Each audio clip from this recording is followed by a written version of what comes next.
Esse é Seu Pensar Muda Tudo, podcast que tem a ousadia de trazer assuntos conectados com a vida profissional e também com o mundo corporativo. Eu sou a Fê Leite, fundadora da Mandacaru, psicóloga e neurocientista, e vou receber aqui com muito carinho a doutora Karina. Karina, seja muito bem-vinda ao Pensar Muda Tudo. Derrame aqui pra gente quem és tu. Fê, muito obrigada pelo convite. Bom, como a gente estava falando, né? Está aqui entrega. Eu sou do Rio, vim para São Paulo para fazer minha residência de mastologia. Então, além de ser ginecologista, eu sou mastologista. Adoro falar de Outubro Rosa, então esse convite para mim foi delicioso. E agora é isso. Vamos conversar sobre o câncer de mama e tirar todas as dúvidas do pessoal daqui.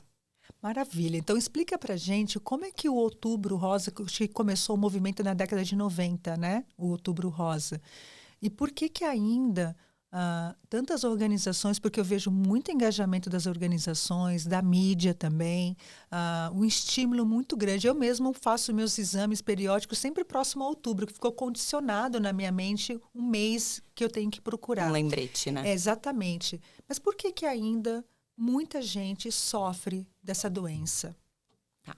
Bom, então vamos lá. Primeiro sobre o Outubro Rosa, né? Ele começou como um movimento nos Estados Unidos, em Nova York, se eu não me engano, como uma corrida, incentivando a conscientização e um pouco sobre as práticas mais saudáveis, pensando no combate do câncer de mama. E aí ele ganhou o símbolo do laço rosa, e por isso essa cor, e depois ele se difundiu pelo mundo. Então, a gente vê em outubro vários pontos turísticos. Então, a Torre Eiffel, o Cristo Redentor, museus, tudo rosa, remetendo a esse lembrete, né? Então, esse é o grande objetivo do Outubro Rosa, é chamar a atenção para uma doença tão comum, né, e que a gente tem tido um aumento considerável da incidência. Então, essa é a grande importância, trazer atenção para essa doença. Por que o câncer de mama ele é tão comum e tão falado? Porque ele é o câncer mais comum na população feminina. E a população está envelhecendo. Então, a gente tem isso atrelado ao aparecimento de mais casos de câncer e a gente vem tendo hábitos menos saudáveis. Então, a gente tem uma população envelhecendo com menos cuidado da saúde. Então, provavelmente, esses são os dois principais pilares que vêm possibilitando, né, ou trazendo esse aumento da incidência do número de casos de câncer de mama.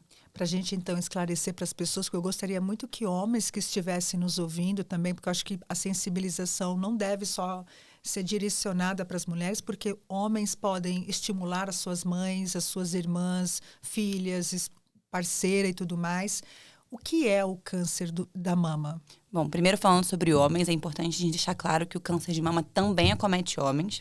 Ele é menos frequente, né? A gente sabe que o câncer de mama acomete 1% dos casos de câncer de mama acometem homens. Então, não tem essa indicação de fazer exames de rastreio, de pesquisa, porque é uma doença rara no homem, mas também acomete. Então, eles não estão livres dessa informação. Então, o Outubro Rosa também serve para eles saberem que eles precisam ficar atentos, sim.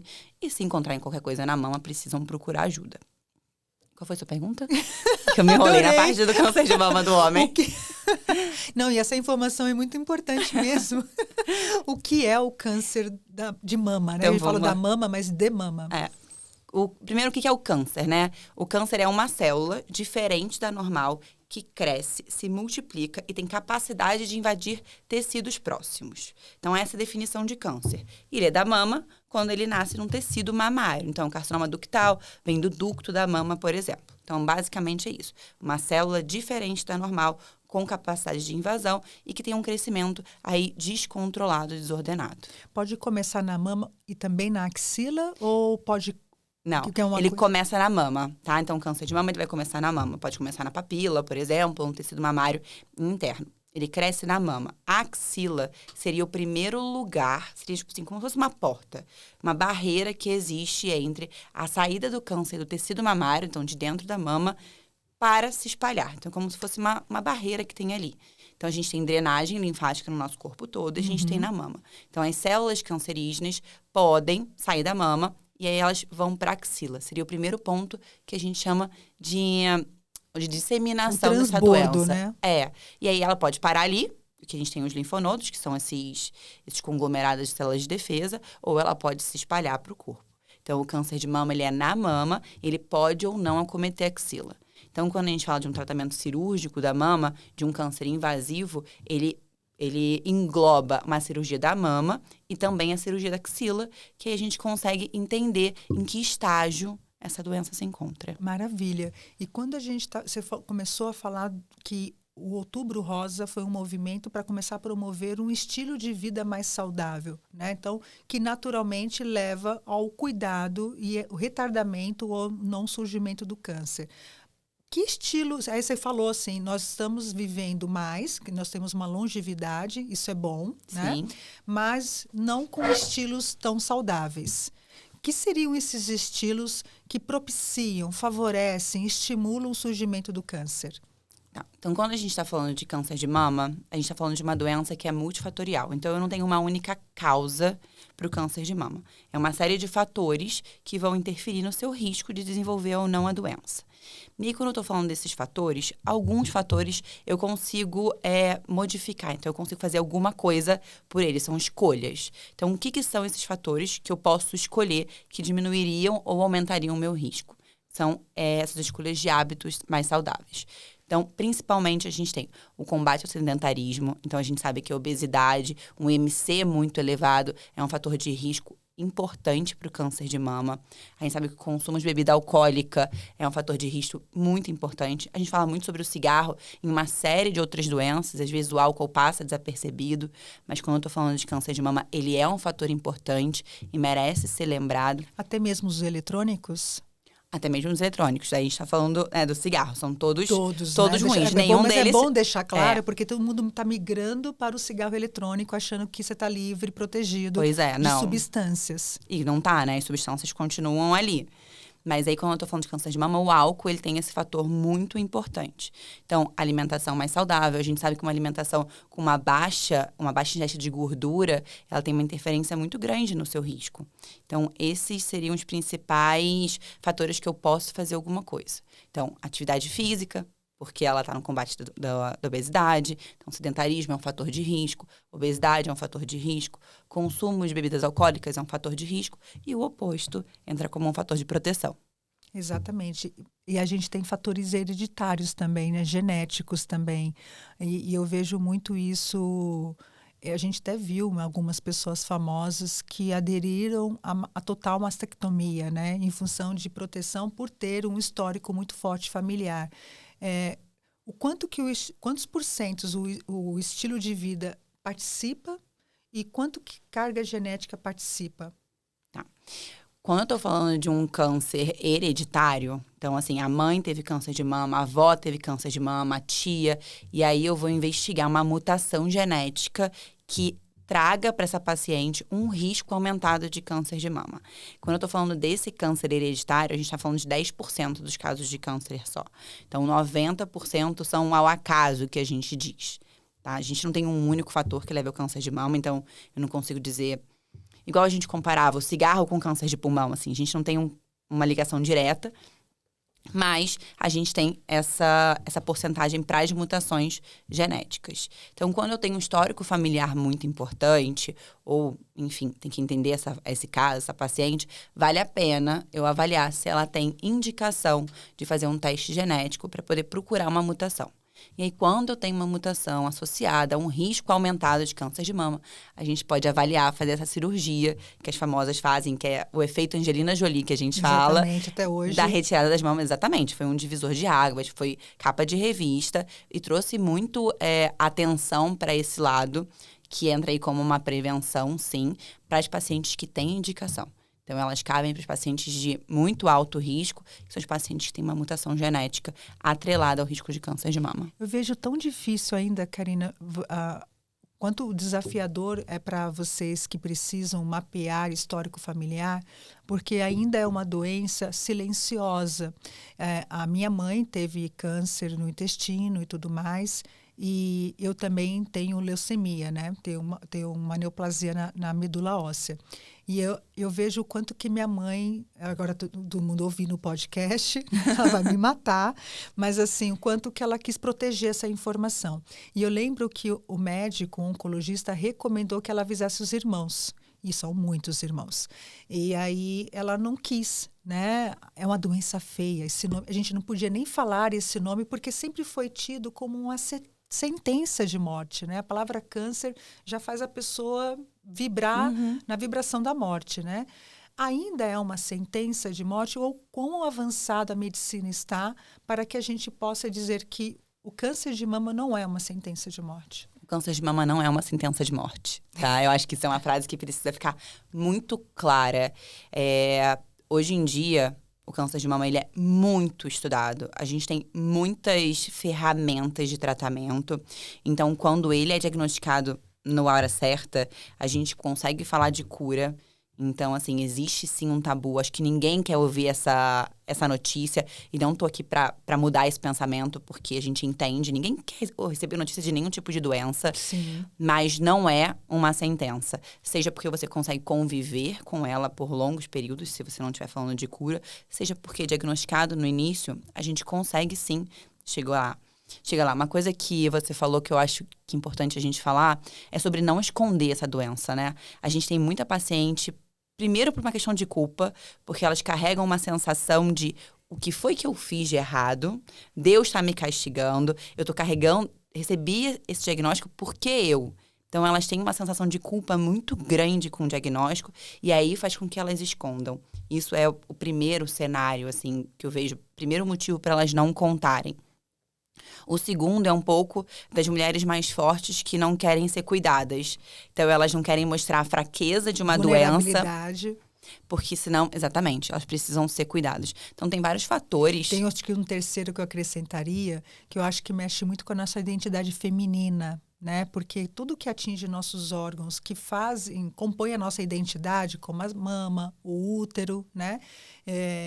Uma vez um médico propôs para mim a retirada do útero.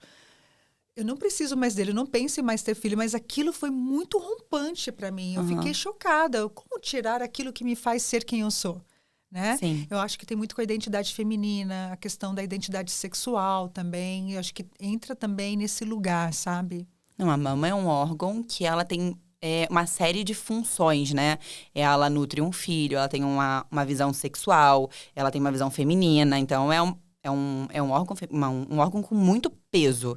Então, com certeza, uma doença ali, ela traz uma série de pensamentos Sim. muito individuais de cada paciente. Mas a gente sabe que quando ela divide e quando a gente tem pessoas preparadas, então, mais uma vez, a importância de todo mundo se conscientizar no Outubro Rosa, não é nem só por você, é para saber como você vai lidar a hora que você tiver alguém próximo a você com esse diagnóstico. Então, a informação está aqui para todo mundo. É muito importante que ela tenha uma boa rede de apoio. A gente sabe que ela ter com quem contar faz toda a diferença no tratamento. Para a vida, para todos os problemas da vida. Para todos, né? Não é nem só aqui no câncer de mama, no Outubro Rosa. E eu acho que esse também pode ser um desespero. Há pessoas que não têm rede de apoio mesmo, né? São pessoas que, enfim, por 500 razões que não cabem aqui, mas não tem com quem contar, né? A gente sabe que existe. E isso leva a levar a um tratamento tão exigente, né? Que exige tanta disciplina, inteligência emocional, saúde mental. Às vezes tem gente que carrega isso sozinha, né? Sim, e é um tratamento longo, né? Um tratamento que depende dela, participação também de alguma forma. Então, precisa ter cuidado no pós-operatório, um acompanhamento durante as quimioterapias. Então, assim, você precisa de uma rede de apoio. Mas às vezes a gente sabe que é muito difícil. E às vezes a gente tem que construir uma nova rede de apoio. Eu falo muito isso para isso. Todo tipo de câncer de mama, ele é maligno ou existem subtipos do câncer, né? Porque a gente entende como uma coisa só. Mas podem ter subtipos? Então, vamos lá. Todo câncer, ele é maligno, tá? A gente tem algumas outras palavras, é uma questão de conceito. Quando eu falo de tumor, eu posso ter um tumor benigno ou um tumor maligno. O tumor maligno é um câncer. Quando eu falo de neoplasia, eu posso ter uma neoplasia benigna, uma neoplasia maligna. Quando ela é maligna, é um câncer. Então, sim, o câncer, ele é sempre maligno, tá? Muito bom. Eu posso ter subtipos? Posso. Quando eu tenho um câncer de mama, a gente tem sempre uma biópsia. O diagnóstico, ele é dado por uma biópsia. Então, fiz um ultrassom, veio um nódulo suspeito. Ele é suspeito. Enquanto eu não tiver uma biópsia que me confirme que é um câncer, ele não é um câncer. Então, eu tenho uma biópsia, ela me traz um diagnóstico de câncer e ela me traz algumas informações extras. Então, esse câncer responde hormônio? Não responde hormônio? Tem alguns marcadores específicos que a gente também avalia nessa biópsia e aí eu consigo classificar esse tumor. Nisso que eu falei, responde hormônio, não responde hormônio, responde a marcador específico, não responde, e aí isso vai nortear o meu tratamento. Os remédios que eu vou usar na quimioterapia, se eu vou fazer uma terapia hormonal, se eu não vou. Então, a gente tem, sim, subtipos de câncer de mama. Então, até pelas células de origem, eu tenho carcinoma ductal, que veio do ducto, carcinoma lobular. Então, a gente tem algumas variações dentro do câncer de mama.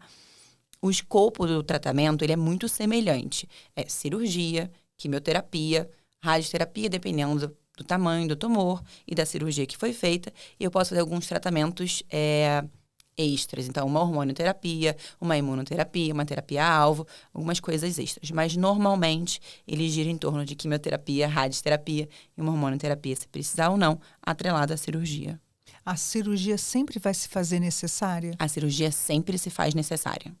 Acho que isso é uma coisa também que as pessoas... acho que o fato de sempre... Porque nem é todo câncer que envolve cirurgia. Mas a de mama sempre vai envolver a cirurgia, né? Obviamente não posso falar sobre todos os cânceres, Sim, até porque claro. foge um pouco da minha ossada.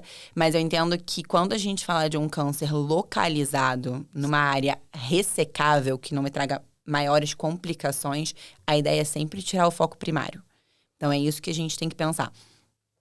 Qual é o exemplo que eu gosto de trazer para as minhas pacientes? Eu uso mais ele nas pacientes que não querem fazer quimioterapia, tá? A gente pensa na doença como se fosse... Eu tenho um bolo na cozinha, tá? Esse bolo na cozinha, ele é o meu tumor. E aí eu esqueci ele lá. E encheu de formiga. Se eu tirar o bolo, é a cirurgia. Se eu fizer a quimioterapia, eu tô limpando aquelas formigas. Então, normalmente, você precisa tirar o foco principal e você precisa tratar a casa. Porque foi contaminada. Então, é mais ou menos Adorei assim que a gente explica. Nossa, essa bem clara, né? metáfora Eu acho perfeita. que a gente precisa ser claro com as nossas pacientes, às Porque vezes. tem uma resistência na escuta, né? Tem uma negação ali acontecendo. Há um luto, né? Você passa pela negação, você passa pela raiva, passa pela barganha, pela depressão e pela aceitação. E quanto mais rápido a gente passar por essas fases de luto, depois de receber o diagnóstico, mais suscetível à cura você está. Né?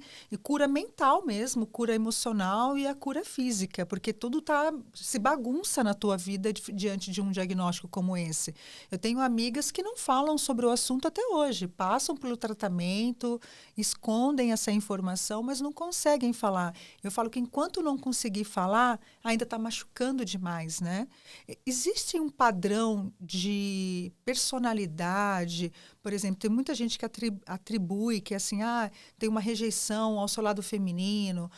Tem gente que fala, é porque eu sou uma pessoa que não perdoa, eu sou uma pessoa difícil de se lidar e eu tenho mais propensão a produzir um câncer, até mesmo um câncer de mama. Existe um padrão ou estudos que levam a gente a falar de personalidades? Então, estudos que comprovem a gente não tem. Tá? O que a gente escuta, né? O que é falado? Que o câncer de mama ele é muito atrelado à tristeza e mulheres que se doam demais. Mas, mais uma vez, não temos estudos que comprovem isso. Então, é um pouco mais sobre... É uma observação empírica. Né? Também não é observação minha, especificamente. Não, sim, mas é uma escuta, conversa, né? Exatamente. São as coisas que a gente fala, mas também não é uma regra e não temos estudos que comprovem, mas existiria esse perfil, assim, por trás. Porque a gente fala muito de doenças psicossomáticas, né? E isso tem vários estudos para várias doenças. E o câncer, já vi muitas pessoas falando, até mesmo autoridades do assunto falando que é uma doença do não perdão, sabe? Uma coisa da culpa. Lógico que a gente não está levando essa informação de forma científica para você, mas existe essa fala e talvez isso seja até mesmo o medo que você sofra mediante ao diagnóstico. Depois de diagnosticar, depois de definir qual é o estágio, qual é o passo que essa mulher tem que ter? Porque geralmente eu vou ao ginecologista, né? Uhum. Eu não vou ao mastologista. A gente não faz tratamento, a gente nunca vai ao mastologista, né? Não é um Normalmente só médico. vocês te encaminharem, né? Exatamente. Então não é um profissional que está no nosso construto mental, alguém que possa fazer com a gente sempre um acompanhamento, o exame de rastreio, sempre está muito na atividade do ginecologista, do GO. Hoje a pessoa pode ir diretamente e começar a buscar uma saúde da mama com o mastologista, ou ela precisa sempre passar pelo ginecologista? Não, ela pode. A mastologia, ela é uma subespecialidade que a gente fala. Então, você precisa ter uma primeira especialidade, que vai ser aí a ginecologia ou a cirurgia geral, para depois você fazer mais uma residência, né? Mais uma especialização na mastologia. Mas é médico. Sempre que é médico, pode ser uma decisão sua, paciente, procurar por esse especialista. Então, a gente tem especialista para todas as áreas que a gente precisar. O ginecologista, muitas vezes não, ele deveria sempre, mas muitas vezes, ele é capacitado de fazer seus exames de rastreio, que é o quê? Os exames de prevenção. Então, que é o Papa Nicolau a partir dos seus 24 anos, ou sua mamografia a partir dos seus 40 anos. Uma vez que ele faça seus exames de rastreio regularmente, e eles sempre vêm normais, e que ele examine sua mama, tem que ver também se o exame físico faz parte da avaliação do ginecologista, você pode ficar tranquila com o seu ginecologista. Muitas vezes o que acontece é que a gente tem, hoje em dia na medicina, muito uma setorização. Cada um cuida muito do seu quadrado no que se especializou. E aí pode ser que a avaliação da ginecologia fique mais restrita ao aparelho sexual mais da parte pélvica e esqueça das mamas. Aí vale a pena associar um mastologista. Então depende muito do que seu ginecologista faz. Se ele fizer os dois, se os exames estiverem normais, se não tiver um risco aumentado, não tem uma história familiar importante, nada que te coloque aí precisando de uma atenção extra, você pode ficar no ginecologista. Mas se não, acho que vale a pena você ter um mastologista, nem que seja uma avaliação para saber se você precisa ou não continuar acompanhando com ele. Ainda o autoexame é uma maneira de eu saber identificar, ter autoconhecimento do meu corpo, porque eu percebo que nem o GO tem feito mais o toque manual, né, de fazer ali a investigação de uma forma manual e já tem encaminhado diretamente para a realização dos exames, ainda mais com os atendimentos online também, né, tem isso também. Mas eu posso, enquanto mulher, rastrear, perceber sinais, e que sinais seriam esses? Tá, então vamos lá. Sobre o autoexame, a gente tem, hoje em dia, uma ideia, né? Quando eu falo a gente fala um pouco sobre sociedade e mastologistas de uma maneira geral.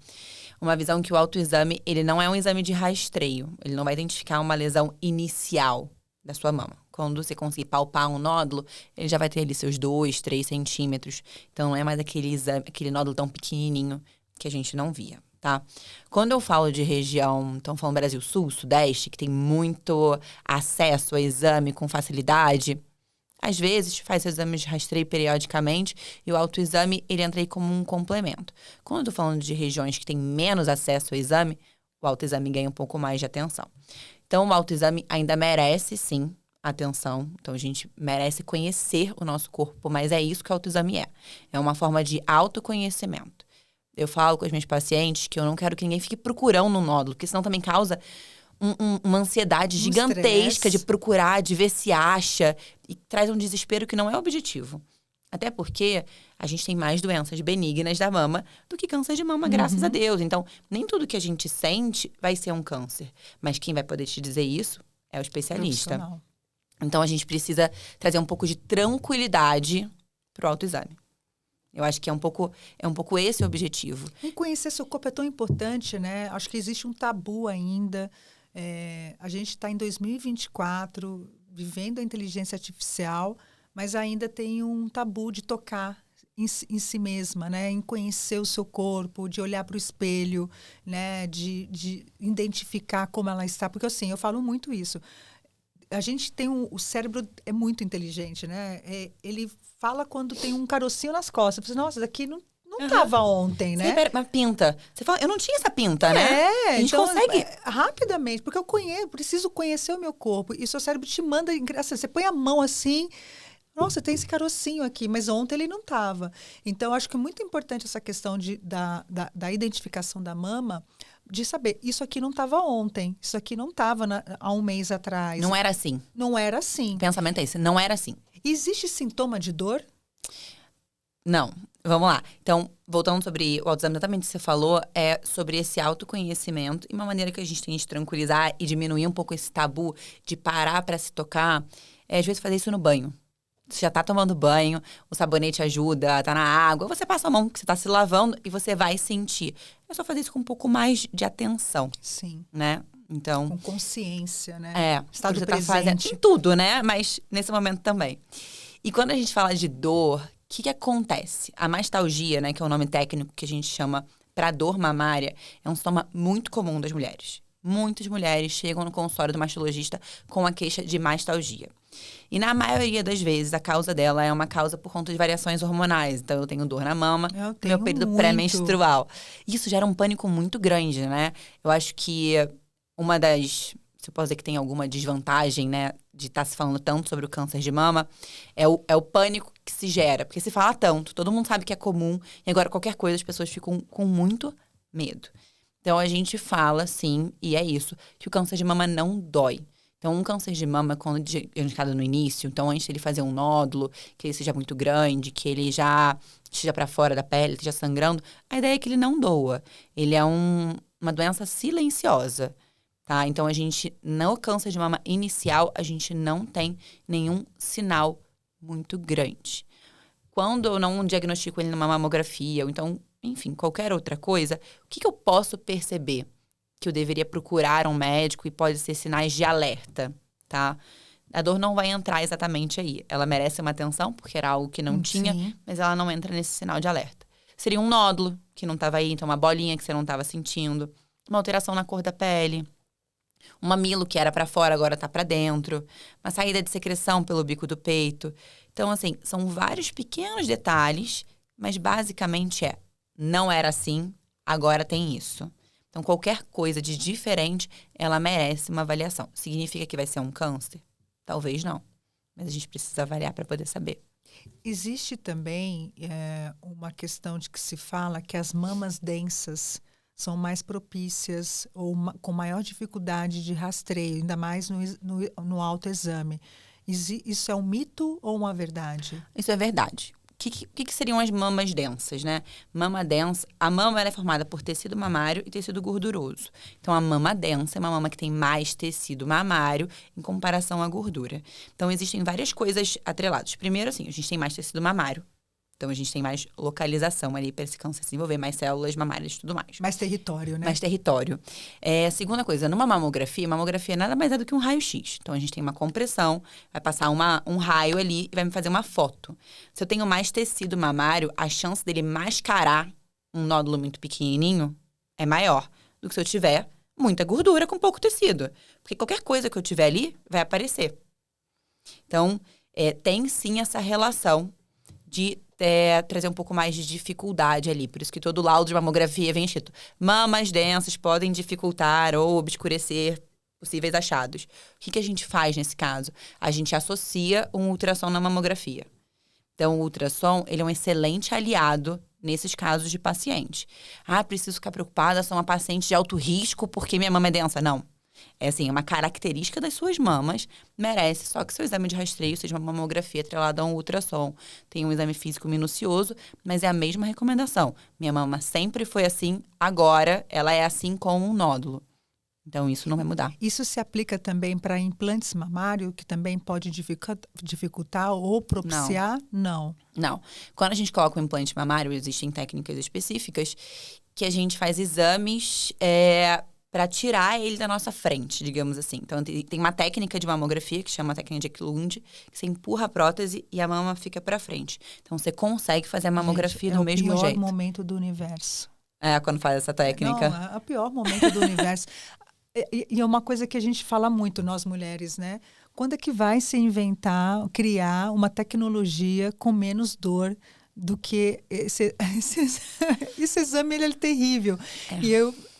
Não existe nada caminhando da tecnologia para isso. Nada vai substituir a mamografia. Nesse momento, a princípio, não substitui. Ultrassom não substitui, ressonância não substitui. Então, a gente não tem exames que vão substituir a mamografia. Quando a gente fala de exame de rastreio, Fê, a gente está falando de um exame que eu consigo ter um resultado claro. Então, assim, que ele é simples de leitura, que ele é fácil de ser feito. E o exame de rastreio, ele precisa estar difundido na população. Então, ele precisa ser barato. Então, quando eu falo de exame de rastreio, eu preciso disso tudo junto. Então, a mamografia, ela é um exame incômodo, mas não é um exame invasivo. Então, assim, ele é um exame fácil de ser feito. Ele é um exame prático, ele é um exame rápido, ele é um exame barato. É uma máquina de raio-x especializada. Agora, outubro, tem muitas empresas que colocam caminhões, né? Que já colocam ali dentro. O SUS faz muito, né, campanhas também, né? Laboratórios fazem promoção. Uma das grandes vantagens do Outubro Rosa também, eu acho que é isso. Que todo mundo juntos se mobiliza em prol disso. Então, tem laboratórios aqui em São Paulo que fazem uma campanha do... qual é o nome, mas assim, você faz uma mamografia e você ganha, tipo, um selinho de mamografia solidária. Que se você der pra alguém, a pessoa faz de graça, olha que interessante. sabe? Então, a gente tem uma série de campanhas no Outubro Rosa que vão estimular a prática dos exames. Eu conheço empresas que durante o mês de outubro não cobram a coparticipação das pacientes, se elas fizerem os exames. Fantástico isso. Então, a gente tem uma série de medidas. Então, o Outubro Rosa, ele estimula todo mundo a fazer um pouquinho, sabe? Se todo mundo fizer um pouquinho, a gente tem uma resposta. Fez uma campanha na empresa que eu trabalhava, que quem fizesse os exames preventivos femininos, enfim, 360 graus, elas não seriam cobradas a coparticipação.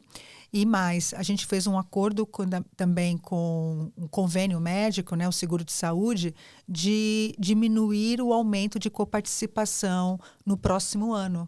Então, quanto mais... Até porque, realmente, né, o impacto econômico para a empresa de uma equipe saudável, ele é muito maior. E para o convênio também, né? O convênio também. O convênio não quer que você utilize o convênio, nem uma doença, para uma internação. Exatamente, cirurgias e tudo mais.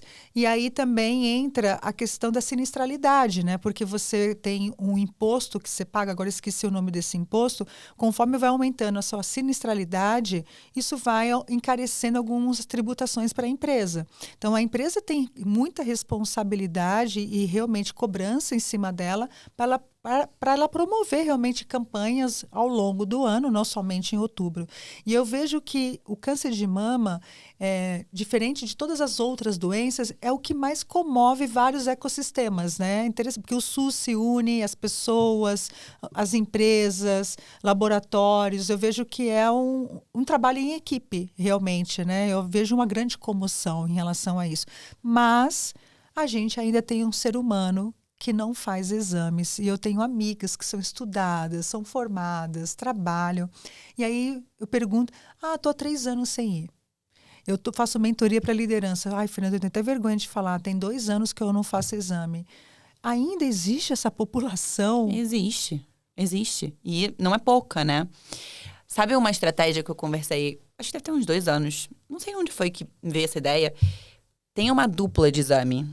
Então, assim, adota uma amiga sua. Olha que legal. E fala, eu tô indo fazer meus exames, vamos marcar junta? Porque fica mais difícil dela se boicotar se ela tá indo com alguém.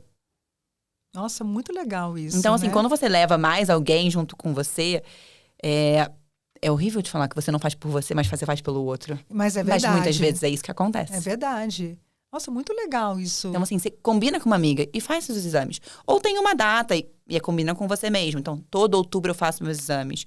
Eu falo para os pacientes assim, outubro é ótimo, gente, façam seus exames. Mas outubro é sempre mais cheio, né? Porque todo mundo pensa isso. Façam em setembro, sabe? Façam em novembro. Façam no mês do aniversário. Mas aproveita esse momento. E tem muita questão da autorresponsabilidade também, né, Karina? A pessoa que é desleixada com a própria vida, né? Porque se eu tenho um estilo sedentário, se eu não tenho uma alimentação saudável, se eu não tenho uma rede de apoio, eu tenho ali já um modelo mental de como eu gerencio a minha vida, né? Então, naturalmente, essa pessoa vai procrastinar fazer exames, ou se faz... Eu lembro que eu participei de uma conferência médica que o brasileiro é o que menos retorna com os exames do mundo, né? Então, ele faz o exame, vai para o Google, E é isso. Né?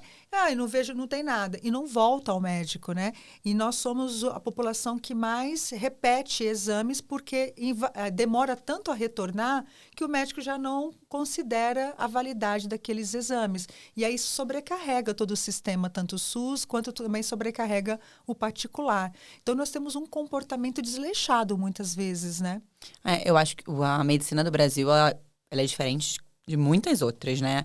Até o assistencialismo que existe, o contato com o médico, o cuidado, que tem seu lado bom, mas também tem esse lado ruim, de você ter um acesso com muita facilidade ao médico. Então, quando você vai para os Estados Unidos, por exemplo, para a Europa, o acesso ao médico não é tão fácil assim. E é caríssimo. Então, você valoriza mais. Tem um pouco disso, né? De você, já que você está lá, você vai fazer, e um pouco sobre fazer os exames realmente que são necessários, um pouco da cultura da paciente. Sobre o que você falou dela não fazer o exame, eu acho que ainda tem muita paciente que não faz exame por medo. Você acha que o medo ainda Com é medo. o condutor? Eu acho. Acho que, não sei se é o primeiro, eu acho que tem muita paciente que acha que não tem tempo para isso. E aí a gente vai entrar em um Ou sou outro muito viés. nova, não preciso. Ou então comigo não vai acontecer também. São Porque várias coisas. Eu comecei a fazer exames desde os meus 16 anos, né? Então, eu falo que também você vai criando o hábito do exame, o hábito de entender que a medicina é um aliado na sua vida e que a medicina não é também um rastreador de doenças, mas também alguém que vai me orientar em como ter mais saúde também, né? Eu acho que a medicina ela tá voltando a esse papel um pouco do cuidado com a saúde, mais do que cuidar da doença. Exatamente. Tá? Mais da relação médico e menos dos exames em si. Então, a gente teve um momento onde a gente não tinha exame de imagem, a gente tinha muito essa visão, esse cuidado, essa atenção, esse olho do médico, era tudo que a gente tinha. A gente viveu uma era que só exame servia. Então, quantos pacientes, às vezes, chegam num pronto-socorro e se for só médico, não tiver exame, não saem satisfeitas. E agora a gente está voltando para um equilíbrio. Então, eu vejo isso, eu acho isso, eu acredito. E eu torço muito que isso seja verdade. Então, que a gente esteja voltando para esse equilíbrio de ter um pouco mais do cuidado do que só dos exames. A recomendação é sempre que a gente faça esse rastreio, todo esse processo de autocuidado, uma vez ao ano. Mas entre 12 meses entre o próximo exame, ele é um tempo seguro, de fato, para identificar realmente um câncer de mama no início? Ou se a gente pode considerar, e tem muita gente na minha família, e diminuir esse prazo? Então, quando a gente está falando de rastreio mesmo, população geral, risco basal de câncer de mama, mamografia uma vez por ano é suficiente, tá? Se eu tenho um histórico familiar importante, se eu tenho um risco aumentado, então assim, eu sou diferente da população geral, a recomendação vai ser individualizada. A gente vai ter que saber assim, a mamografia basta, eu preciso de uma mamografia, de um ultrassom, eu preciso de uma ressonância. Às vezes eu faço o exame de imagem uma vez por ano, mas eu vou na minha médica de 6 em 6 meses, Sim. Ela vai examinar minha mama. Que também tem diferença do seu autoexame e da sensibilidade que eu tenho na ponta dos meus dedos quando eu estou examinando uma paciente. Sim. Então, assim, a gente reconhece, a gente tem um olho mais treinado. Então, mas é muito individualizado. A gente pode precisar fazer exame de 6 em 6 meses em alguns casos? Pode. Outros tipos de câncer que a pessoa já teve diagnóstico, já teve tratamento, diminui a chance ou aumentam a chance de eu ter câncer de mama? Depende. A gente tem algumas síndromes cancerígenas, aí vamos voltar para aquelas síndromes hereditárias e genéticas que têm um risco associado. Então, por exemplo, a gente fala muito de uma síndrome mama-ovário, que é o BRCA. Então, o câncer de ovário, ele vai aumentar teu risco também de câncer de mama. Merece um alerta. A gente precisa investigar se tem alguma mutação, histórico familiar. Então, existem algumas doenças cancerígenas que têm relação, sim, uma com a outra. Nenhum câncer em si ele diminui teu risco de ter outro câncer. Tá? Essa relação não existe. A gente está falando muito com um público de mulheres que que nos assistem, que é uma faixa etária de 35 a 45 anos. E estão na fase do climatério, né? E, naturalmente, a gente vai buscar reposição hormonal. E uma dos grandes temores da reposição hormonal é o câncer de mama, né? De fato, ele potencializa o tratamento de reposição, a propensão ao câncer de mama? O risco, né, do câncer de mama, ele aumenta com uma série de coisas. A reposição hormonal, ela vai aumentar seu risco de câncer de mama se ela for feita por longos períodos? Vai. Mas menos do que o consumo de bebida alcoólica e obesidade. Olha só, e ninguém bota medo nisso, né? Então, assim, eu sou contra a reposição hormonal? Em hipótese nenhuma. Eu acho que a gente entra na menopausa, a gente tem envelhecido, então as mulheres precisam viver bem por mais tempo. Os estudos mostram que a gente tem um aumento de risco que a gente chama de relativo, tá? Pequeno. Então, quando você me pergunta sim ou não, eu não posso dizer que não, tá? Então, os estudos mostram que existe sim um aumento de risco. É um aumento de risco que me impede de fazer ou que eu devo não recomendar? Em hipótese nenhuma. Até porque tem que ver qual é a qualidade de vida que essa mulher está tendo, Exatamente. né? Perda cognitiva, de memória, o humor, afetando as relações, afetando a produtividade, porque a gente não fala disso da bebida, né? Mas isso. a gente fala, colocou-se um fantasma ali. E você precisa entender então, assim, quando eu falo de risco absoluto, aumento de risco absoluto, ela vai aumentar em cima do risco dessa própria paciente. Então, se eu tenho uma paciente que tem um risco habitual, então ela é saudável, se alimenta bem, tudo mais, vou fazer reposição hormonal, tudo bem, o aumento de risco dela não vai ser tão considerável. Se eu pego uma paciente obesa, sedentária, que bebe todos os dias, vou fazer uma reposição.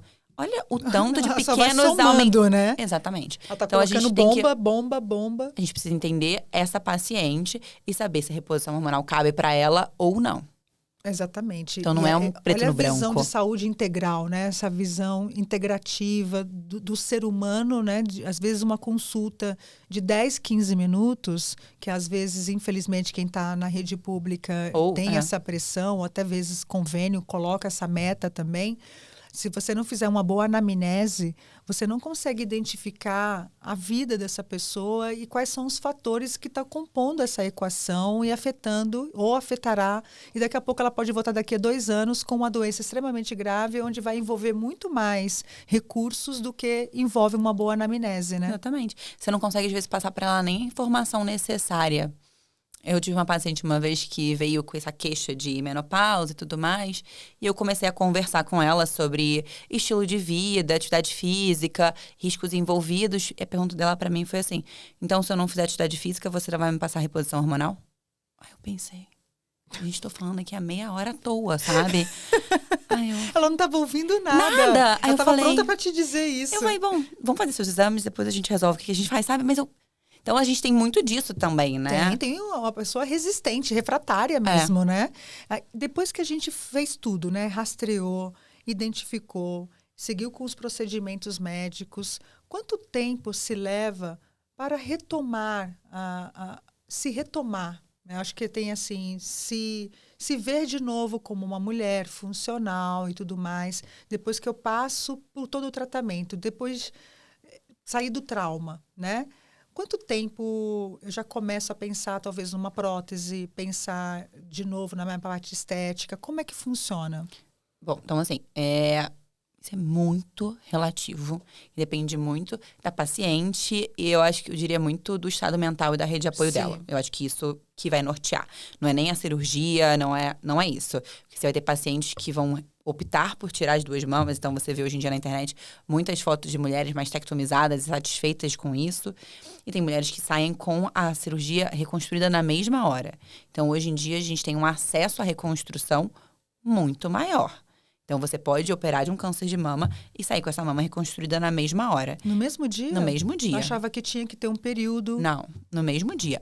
Dependendo de cada caso, Sim. da pele saudável. Então, a gente tem uma série de fatores que precisam ser avaliados, mas sai com essa mama reconstruída no mesmo dia, tá? Então, em termos de estética, de resposta estética, depende do tumor, da gravidade, da cirurgia que pode ser feita, mas ela pode sair reconstruída no mesmo dia. Pode ser que ela tenha uma doença maior, mais agravada, que não tenha capacidade de reconstruir. Então, estou falando assim, existe essa possibilidade, mas cada caso é um caso. Só que não é sobre uma questão estética, né? A paciente, ela não volta a retomar a sua vida só por uma questão estética. Não. A gente precisa que tudo esteja muito bem encaixadinho para ela poder voltar. E aí vai depender de como ela era de cabeça antes, da rede de apoio que ela tem, da relação que ela tinha com o próprio corpo. Uma série de coisas são importantes. E tem uma coisa interessante também, né? O quanto que ela se vê como, de novo, como um ser sexual, né? E acho que é isso também, o quanto que a mente da pessoa pode impedir desconstruir a sua própria sexualidade, de entender como a zona erógena e tudo mais, medo, né, de ser tocada, medo de, sei lá, parece que é uma área que viveu um trauma e eu estou traumatizada e cuidando dele de uma forma diferente a partir de agora. Isso também pode afetar? Então, quando a gente vai falar de sexualidade nessas pacientes, você vai ver que é um assunto que não é muito falado. Então, o primeiro grande problema é isso, né? O tanto de não atenção que a gente dá para esse tema. O tanto que a gente coloca ele de escanteio e fala, isso não é importante agora. E isso é importante, sim, para essas pacientes. A gente já tem muitas vezes um problema de redução de libido, uma queixa frequente disso nas mulheres, com o passar dos anos, né? E o risco de câncer de mama, ele vem com o passar da idade. Então, as coisas andam muito juntas. E a gente sabe que a aparência, você está confortável com o seu corpo, não a aparência em si, mas você está confortável com o seu corpo, tem uma relação direta com a sua libido. Se você não está se sentindo bem com o seu corpo, como é que você vai expor ele? Né? Então, a gente precisa que isso seja muito atrelado. E outros milhões de fatores vão interferir nessa sexualidade. Então, assim, eu podia ficar um podcast inteiro falando com você só sobre sexualidade no câncer de mama. Porque a gente sabe que a paciente, às vezes, o próprio acompanhante, né? O próprio parceiro, a parceira, passa a ver ela como uma paciente. Deixa de ver ela como uma mulher. Ser doente, né? Frágil. Passa a ver ela, passa, tipo, a ser cuidador. Então, vê ela... Então, você tem uma série de fatores que vão estar atrelados, né? E isso é muito trabalho, é muita conversa para poder, tipo, desmistificar e conseguir fazer ela entender. Agora, você tem uma cicatriz. Mesmo que a mama tenha sido reconstruída, ela vai ter uma cicatriz, toda cirurgia tem uma cicatriz. A gente colocou uma prótese de silicone, mas as mamas são diferentes. Enfim, uma série de coisas que ela precisa entender que mudou. E agora, como é que a gente vai lidar com isso, né? Então... E aí, quais são suas recomendações para começar a lidar com isso, né? Qual o protocolo que você adotou para dar apoio? Porque você também passa a ser rede de apoio, né? Eu acho que a primeira rede de apoio de confiança de uma pessoa que está passando por um tratamento do câncer é a própria equipe, o meu médico, a minha médica, o psicólogo também, às vezes é recomendado. Então, o que você recomenda para essa mulher, para ela se retomar? Primeira coisa, assim, acho que eu não tenho um protocolo para te dizer. Acho que é impossível você ter um protocolo quando você fala de sexualidade. É um pouco da escuta. É eu entender o que ela vai trazer para mim. Depois eu tento explicar todos os pilares que envolvem uma sexualidade dessa paciente, para aí eu começar a entender quais são os problemas dela. Então, assim, às vezes foi um câncer de mama, ela tá usando um remédio que tá diminuindo as cargas hormonais e a baixa de libido dela vem daí. Então, a gente precisa entender da onde vem essa baixa de libido. Acho que é legal até falar, porque as pessoas que estão nos ouvindo não são dessa área. Quais são os hormônios que podem ser afetados e que podem impactar na libido? Quando a gente está falando de libido, a gente está falando principalmente de estrogênio, tá? A testosterona, quando a gente vai falar de reposição hormonal, ela tem um papel excelente, mas quando a gente está falando de mulher, a gente está falando principalmente de estrogênio. Existe no tratamento diminuir realmente a produção do estrogênio, não é isso? Existe. Quando a gente tem um dos tipos de câncer de mama, eles são receptores hormonais positivos, estrogênio e progesterona. Então, a gente faz uma medicação que bloqueia esses receptores. Então, a gente tem uma baixa de ação deles. E é isso que eu vejo as minhas amigas que passaram por câncer de mama reclamarem muito. Assim, o que mais me incomodou de todo o processo não foi ter feito a cirurgia, não foi o diagnóstico, porque o estrogênio é um hormônio fundamental para várias funções cognitivas, para o funcionamento do corpo da mulher. Da mulher, né? E aí ficar sem esse hormônio, né, é muito difícil, porque aí você leva essa mulher para o climatério, né, para menopausa, e aí você é como se você substituísse um problema, sabe? Porque a menopausa, ela é sofrida também. É lógico que o câncer mata, a menopausa não mata, né? Mas, assim, a gente sabe que existe um sofrimento em lidar com isso, porque aí você vem com climatério, vem com abaixo libido, vem com problema de memória, vem com os fogachos. É como se eu saísse de um inferno e entrasse em outro, assim, né? Isso é muito complexo. Porque, assim, a gente tem tratamento pra isso, tá? Então, é muito importante ficar claro que tem tudo isso, mas a gente tem soluções pra todos esses problemas. Às vezes, quando eu tô falando de uma paciente com câncer de mama, tratar essa menopausa não é tão simples quando eu tratar uma menopausa de uma paciente que não teve esse diagnóstico, mas a gente tem solução pra todos esses problemas. O que precisa ficar claro é que quando a gente fala de menopausa, né, é uma mudança de uma fase. Então, eu tenho uma menina, ela menstruou, ela entrou teve a menarca, que é a primeira menstruação, e ela entrou numa fase de vida dela, ela não vai voltar para a fase que ela tinha antes, Nunca de um mais. estado pré-púbere.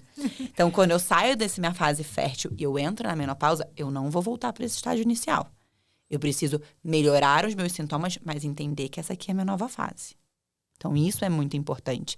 Eu não quero voltar a ser quem eu era. Eu quero ter uma qualidade de vida dentro de quem eu sou agora. Sim, acho que isso é muito importante, porque às vezes uma imaturidade, a falta de autoconhecimento e autoconsciência, e a gente está vendo muito isso em muitas mulheres tentando se jovializar, né?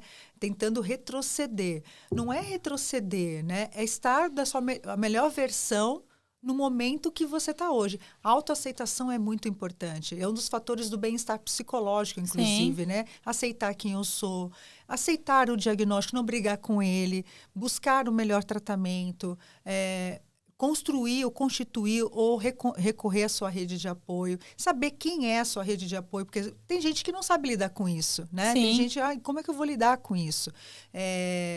E ter o tempo necessário e seguir os protocolos que forem apresentados. Eu acho que essa disciplina, né?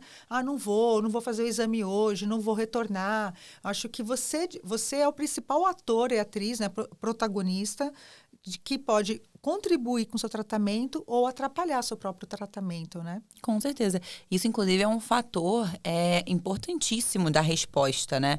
Então, a gente sabe que pessoas que lidam mal, né, com o diagnóstico ou que não tem uma rede de apoio, então que vão caminhando ali para um quadro mais depressivo, muitas vezes acabam tendo uma pior resposta. Por quê? Porque eles voltam menos no médico, porque eles fazem menos os exames, porque eles dão menos atenção ao tratamento, porque eles fazem menos atividade física, porque eles cuidam menos de alimentação.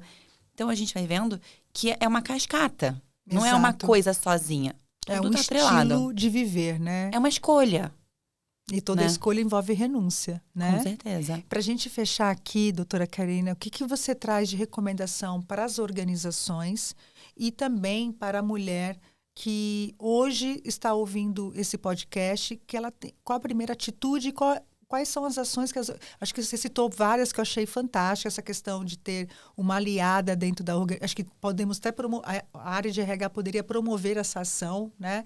De você não cobrar a coparticipação, de você estimular que a equipe faça, conceder um dia de folga para você se autocuidar, enfim. Acho que tem várias ações que a gente citou ao longo do podcast. Então, vamos nos concentrar na mulher. O que ela tem que fazer hoje? E a partir de que idade? Né? Acho que a gente não falou de idade, porque o exame de mamografia, ele é recomendado numa idade X, né? Antes não. A mamografia de rastreio, ela é recomendada a partir dos 40 anos. Então, pacientes que não têm nada, não têm nenhum sintoma, elas são recomendadas a fazer mamografia a partir dos 40 anos, todos os anos. Então, essa é a primeira recomendação, fazer mamografia anualmente a partir dos 40 anos.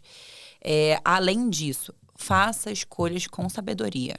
Então, assim, meu objetivo aqui não é apologia a uma vida perfeita do tipo só como frutas, legumes e salada. Mas faça escolhas saudáveis sobre a sua alimentação. Pense bem no que você vai ingerir. Então, o álcool ele faz parte da nossa cultura. Hoje em dia, eu acho que por mais que a gente precise trazer essa informação para todo mundo, o álcool faz parte de um ambiente social. As novas gerações estão bebendo menos, isso é ótimo. Mas quando a gente fala dessa geração agora, dos nossos ouvintes de 35, 45 anos, o álcool faz parte de um ambiente social. Mas reduzir o consumo de álcool e fazer atividade física. Então, a gente sabe a primeira e a mais importante medida para cuidar da saúde é fazer atividade física. Bom, se der escolher uma coisa para fazer, é fazer atividade física. Porque regularmente. Ela vai produzir outros comportamentos ela é sobre saudáveis, saúde, né? E aí você, naturalmente, você está cuidando mais do seu corpo, está vendo o resultado, você já vai pensar, poxa, eu vou comer isso, porque eu vou demorar tanto para poder gastar essa caloria. Faz sentido. Ela traz uma sensação de bem-estar que te dá vontade de continuar. E libera endorfina, né? Exatamente. E quando a gente está falando de uma paciente com câncer de mama, a gente sabe que a prática da atividade física ajuda ela durante todo o tratamento. Então, ela vai se recuperar melhor de uma cirurgia, ela vai tolerar melhor os efeitos colaterais da quimioterapia, se ela tiver um corpo ativo, ela vai se recuperar melhor da radioterapia. Os efeitos que vão vir com a hormonioterapia da menopausa vão melhorar em pacientes que são ativas. Então, se eu tivesse que escolher uma coisa, talvez duas, seria fazer seu exame de mamografia anualmente e fazer atividade física. Nossa, que incrível, né? A gente imaginar que está na palma da mão realmente. E tem tanta facilitação hoje de atividade física, né? Tem personal online, tem pilates em casa, né? A gente tem hoje... Tudo, é. Você escolheu uma coisa que também te dê prazer. Porque também não é para ir odiando também. Ai, que eu como odeio. Também isso não é o lugar. Porque vai te aumentar o teu cortisol lá em cima e você vai beber mais. Escolher o que né? funciona para você. Funciona para você. Não precisa ser exatamente o estilo crossfit e tudo mais. Mas eu acho fantástico. Porque todo mundo que veio aqui para falar sobre o tema ligado ao Outubro Rosa, todo mundo trouxe essas duas informações. Rede de apoio e atividade física. Acho que a medicina está cada vez mais alertada. Acho que viver solitariamente te acarreta doenças, né? E aí, eu acho que eu falei em outro podcast, o Brasil foi diagnosticado pela Organização Mundial da Saúde que esse ano a gente alcançou níveis de relatos de solidão absurdos. Nós estamos em primeiro lugar como país de relato de solidão. Olha quando você vai ver esses casos de suicídio, a gente não é um país que está tão no alto, né? Mas a gente tem assim... E aí o que contribuiu para isso, né? O home office, as pessoas ficarem muito isoladas, ficarem até com preguiça social, bateria social baixa. A internet também, né? Você acha que está próximo das pessoas e você não está. Não tá, né? Então, assim, os idosos estão muito solitários, decidiram não ter filhos. Cada vez mais está tendo essa geração. Tá aí um outro fator de risco que a gente tem, né? Essa mudança de padrão das mulheres, de não terem filhos, ou terem filhos mais tarde, ou não amamentarem, é uma mudança que a gente vê que está atrelado ao aumento de risco. É uma escolha.